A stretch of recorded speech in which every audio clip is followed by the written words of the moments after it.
रेखा बॉलीवुड की वो एक्ट्रेस जिन्होंने कमर्शियल सिनेमा भी किया है और वो कई आर्ट फिल्मों का भी हिस्सा रही है। ऐसी ही एक फिल्म रेखा ने की थी जो कि आर्ट फिल्म थी। बॉलीवुड इंडस्ट्री की बेहतरीन फिल्मों में उस फिल्म को भी गिना जाता है और इस फिल्म में रेखा के साथ एक न्यू कमर काम कर रहे थे, जिन्हें इस फिल्म में रेखा जो कि उस टाइम टॉप की एक्ट्रेस थी, उनके साथ रोमांस करना था, इंटीमेट सीन्स देने थे, उन्हें अपनी बाहों में जकड़ना था। ये न्यू कमर एक्टर थे शेखर सुमन। और शेखर सुमन ने रेखा से रोमांस करने की प्रैक्टिस कैसे की, इसके पीछे भी एक बहुत ही मजेदार किस्सा है। तो आज कब की और कैसे में मैं आपको यही बताने वाली हूं कि कब शेखर सुमन रेखा के साथ काम कर रहे थे, क्यों रेखा के साथ वो सीन देने से पहले शेखर सुमन को लंबी प्रैक्टिस करनी पड़ी थी और कैसे शेखर सुमन ने वो प्रैक्टिस की।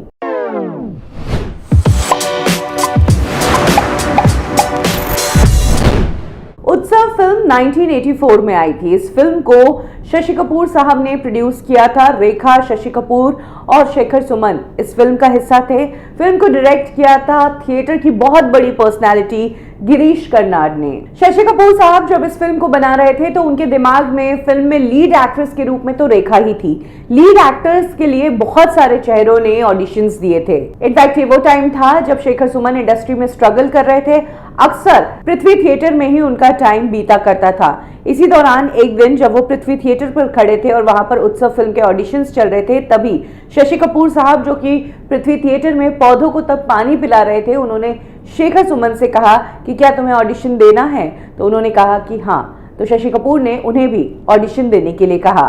ऑडिशन देकर उस दिन शेखर सुमन बहुत खुश हुए थे क्योंकि उनका ऑडिशन बहुत अच्छा गया था और ये सोचकर खुशी से पागल हो गए कि किस तरह से मुंबई आए हुए सिर्फ 3 हफ्ते ही हुए और उन्हें रेखा के साथ काम करने का मौका मिल रहा है। शेखर सुमन कहते हैं कि ऑडिशन तो क्लियर कर लिया था, लेकिन फिल्म की शूटिंग को लेकर एक नर्वसनेस थी क्योंकि रेखा बेहतरीन कलाकार थी, इंडस्ट्री की टॉप एक्ट्रेस थी और उनके साथ इस फिल्म में शेखर सुमन को काफी इंटीमेट सीन्स भी करने थे। इस फिल्म की शूट का पहला स्केड्यूल था मैंगलोर में कुंदापुर और वहीं पर शेखर सुमन और रेखा के कुछ सीन्स पिक्चराइज होने थे।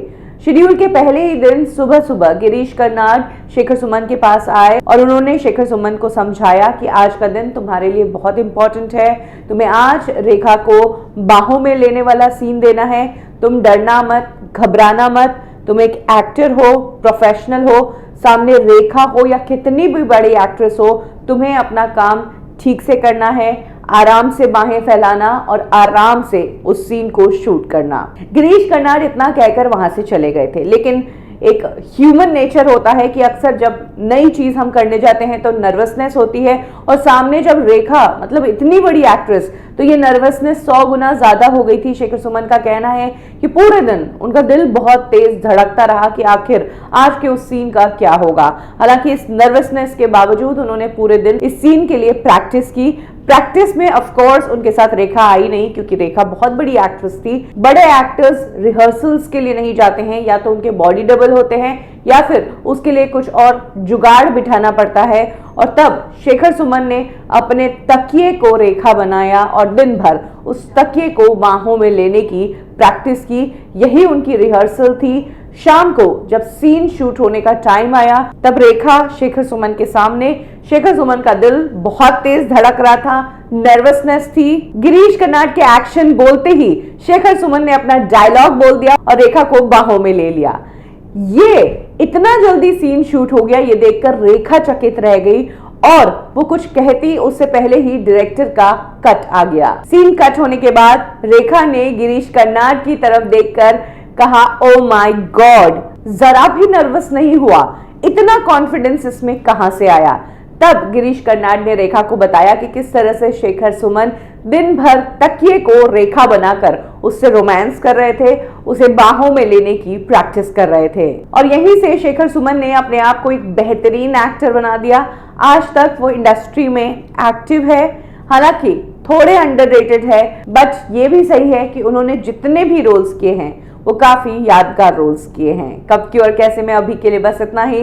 फिर मिलेंगे बॉलीवुड की एक और स्टोरी के साथ। लाइक करें हमारा फेसबुक पेज बॉलीवुड ठिकाना, फॉलो करें हमें इंस्टा पे और सब्सक्राइब करें हमारा यूट्यूब चैनल बॉलीवुड ठिकाना।